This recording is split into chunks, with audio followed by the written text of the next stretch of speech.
Hi everyone, I'm Jim McSorley, author of the McSorley 442 chassis plans and curator of Sevenesque.com. In this video I'd like to demonstrate how I got to a certain point in my build, focusing on the front suspension, how I went about designing it and building it as you see here. Controlling camber throughout the range and motion is the primary objective of this double wishbone suspension. But the math involved can get very complicated, so I'm going to show a very practical and straightforward approach that allows for adjustability, moving the inner pivot points of the upper control arm and allowing you to control that angle, as well allowing you to control the length of these upper tubes, thereby defining the camber and caster for your particular design. I'm not going to go into detail around spindle choices and these types of things, although ball joints that meet your particular needs do have to be identified.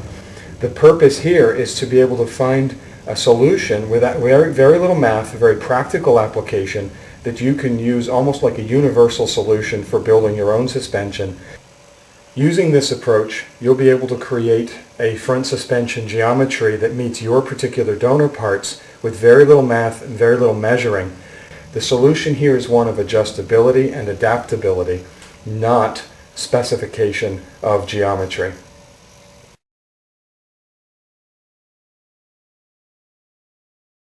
An upper control arm that's sourced from a typical stock car catalog company. What you see about this control arm is that it has a cross shaft, and that cross shaft is going to bolt onto the chassis. Threaded rod ends are placed on in single shear. This is a grade 8 bolt. This is a classic application used in stock car racing, so I'm confident in the strength. And we have a very specialized upper ball joint sleeve that you see here, which has a clevis attached on one end and a threaded shaft coming off of the other. This is a forged component, and it's threaded for an upper ball joint as well. And so this piece threads, this is an upper ball joint based on my particular design. This happens to be one that you'd find on Pinto spindles. And so now the next step is to bring tubes and mount these with rod ends to this side, inside upper control arm pivot point.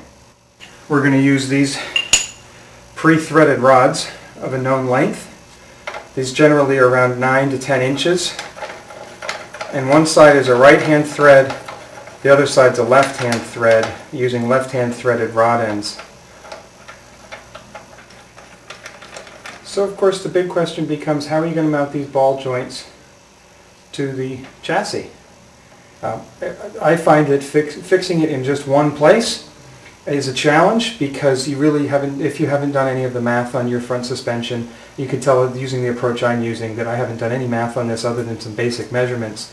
And so if you don't know exactly where to place that upper pivot point, you can kind of drive yourself crazy working with the computer and with full-scale models or whatever your technique. So what we're looking at here is a combination of parts made available from Speedway Motors, which is the parts that we see here, and some other elements made available from another stock car shop. This one is Southwest Speed.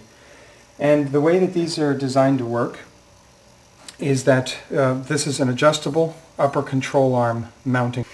So I'm going to insert this square block. This is about 1 by 1 and about 3/4 inch thick. It has a 1/2 inch threaded hole in the middle and probably a smaller than 3/8 hole in the side. And what I can do with this is place it into the slider box, into this adjustable box, and then using one of these jack screws with some jam nuts thrown on it, I can slide it through that hole and screw it into the top of the adjustable block. I'm not going to go too far because I don't want to interfere with the threads that represent the 1/2 inch hole. This tube threads into the slider box, and so this is a control arm cross member. These are exactly 6 inches on center, which is a pretty typical measure. And what you can see then, once these slider boxes are attached to the chassis, I'll be able to move the position of the upper control arm as I see fit. And you might suggest, well, that's too much play, or that's going to slop around, but that's what these jam nuts are all about. And the combination of the jack screws with the jam nuts, with the center post mounts being tightly screwed on, this thing's not going to move. The intent here then is to put the rod ends into this either side.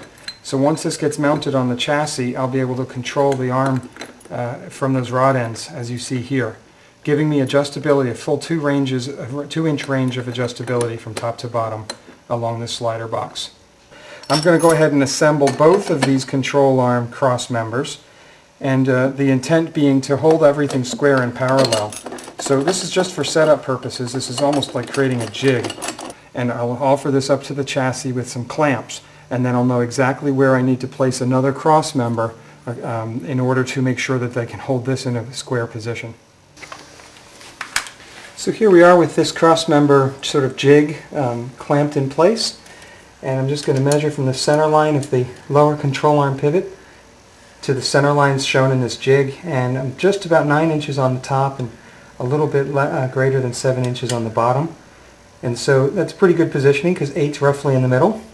And this is what's going to help dictate that angle that I talked about earlier, that 13 degrees that I'm shooting for. Here you can see from the back side what the assembly looks like.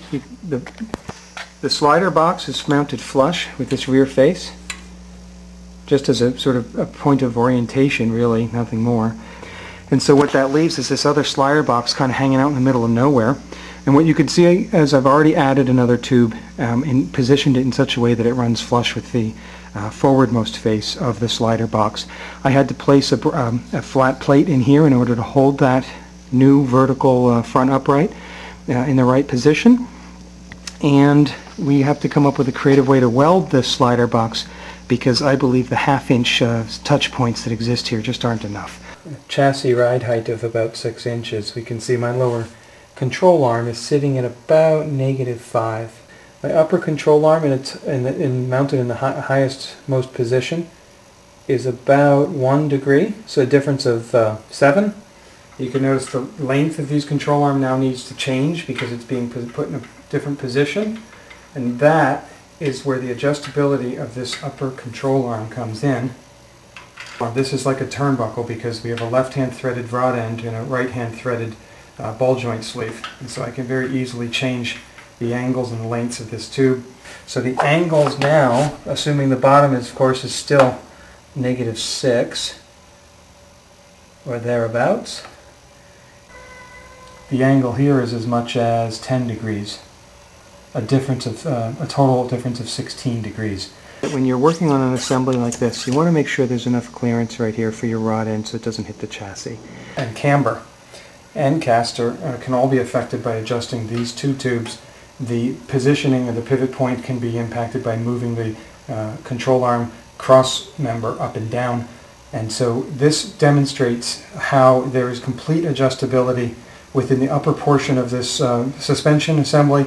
The fixed geometry is in the lower control arm and in the upright itself. Everything else is variable, and I find this to be the least stressful, most flexible approach to suspension design, because you'll notice, again, I've only used a tape measure 2 or 3 times in order to put this together,